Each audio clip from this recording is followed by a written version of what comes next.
Hello and welcome to glittershinenails. I recently purchased a new stamping plate from Clear Jelly Stamper through the UK stockist Nail.supplies. This was purchased because I was tagged in a post on Instagram and I was super excited about this stamping plate. So I'll be swatching and reviewing CJS-LC-31 Romantic Rebel. As always, you can find information on where to purchase from in the description box below. Before we get started, please subscribe to my channel and make sure you have the bell notification turned on. And please also like this video. These really do help out my channel, thank you. So I just wanted to say that I have a new filming stand and it's going to take me a few videos to get used to it, so please bear with me whilst I'm learning again. Romantic Rebel is full of multi-layered designs, and just like this one here, and they can be a little confusing to know what goes where. And in this first swatch I'm going to show you how I managed to get them placed a lot better than I normally would. I have my Clear Jelly Stamper Big Bling XL in pink stamper and a scraper. I also have 4 coloured nail tips that I'll be swatching onto. And for the image I'm using 4 different stamping polishes, and they are a black, a light grey, a green and a burgundy. I'm going to use a light grey and I'm going to stamp the outer layer or top layer first, and I'm using a white nail tip. I first saw this on Sarah R's channel and I haven't actually tried this yet. This is the first plate that I've done this with. And I'm going to use the light grey as a sort of guide. Now, when it's placed over the white, you can only just see it, but it's going to be really helpful. Once that's laid, I'll then come in with the light grey. I actually found this light grey was the perfect sort of grey toned colour for skulls. Now when that has been laid down, you can still see the detail from like the skull underneath, but that doesn't matter as the top layer will cover that. The next colour I'll come in with is the green for the leaves. Using this trick really helped me so much better with these swatches, and it was so easy to have this there. It was really easy. Once the leaves have been placed, I'll then come in with the burgundy for the flowers. And once I've placed this, you can really see it coming together nicely. I will definitely be using this trick again in the future. I just wished I'd have tried it before now, to be fair. Once I've laid the flowers, I'll then come in with the black for the top layer, and this just finishes it off. I use this image with the same colours for the mani and I absolutely love how it looks, and it is just so easy to achieve.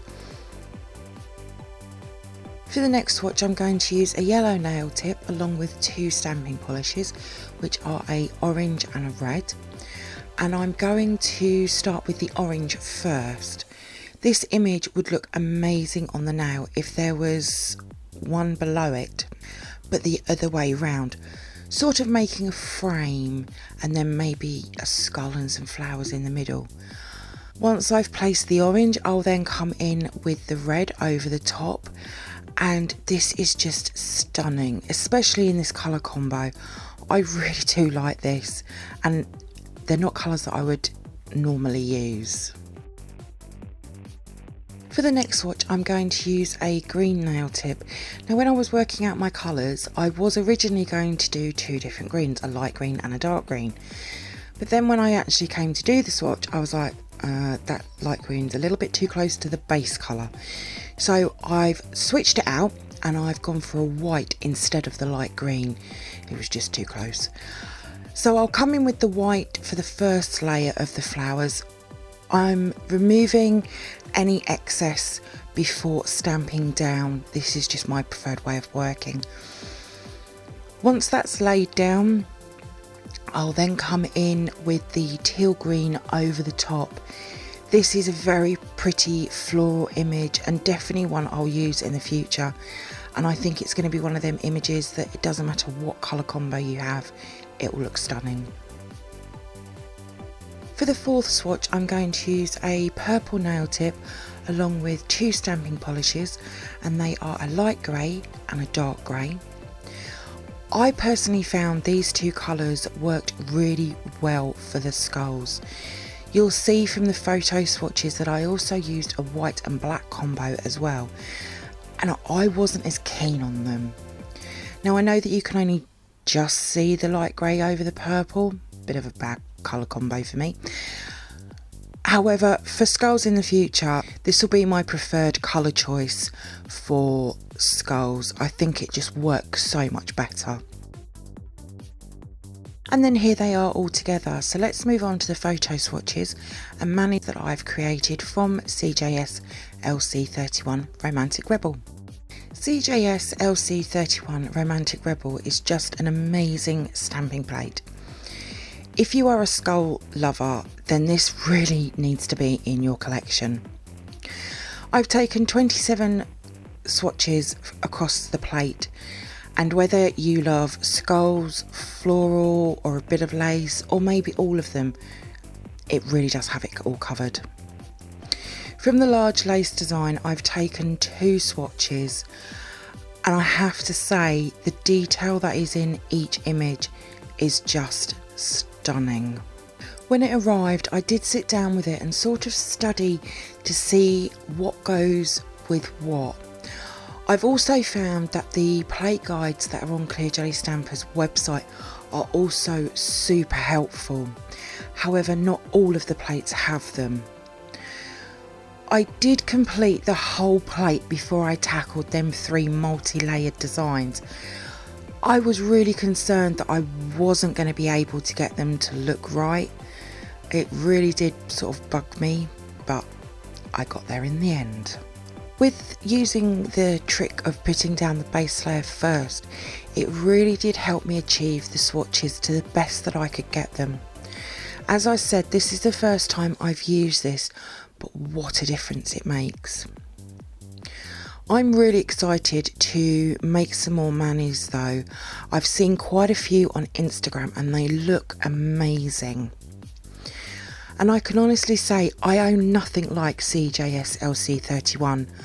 I also want to return to some of the other Clear Jelly Stamper plates to have another go at some images which I had problems of where the layers went, and use the base layer trick.